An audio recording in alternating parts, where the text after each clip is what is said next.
અંકલેશ્વર પાસેના national highway ઉપર Narmada toll plaza પાસેથી ભરૂચ એલસીબી પોલીસે ટ્રકમાં ઘાસચારાની આડમાં લઈ જવાતો 74,000નો વિદેશી દારૂનો જથ્થો ઝડપી પાડી ટ્રક મળી કુલ રૂપિયા 11,69,000નો મુદ્દામાલ કબજે કર્યો હતો અને 2 શખ્સોની ધરપકડ કરી અન્ય 2 શખ્સોને વોન્ટેડ જાહેર કરી વધુ તપાસ હાથ ધરી છે।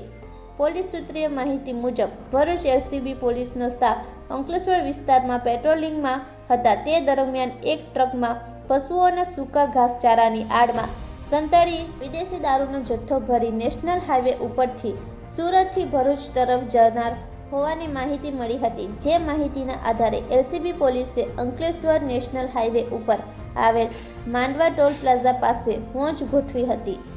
તે દરમિયાન ટ્રક આવતા તેને અટકાવી તપાસ કરતા કેબિનના ઉપરના ભાગે સૂકા ઘાસચારાની નીચેથી વિદેશી દારૂનો જથ્થો મળી આવ્યો હતો।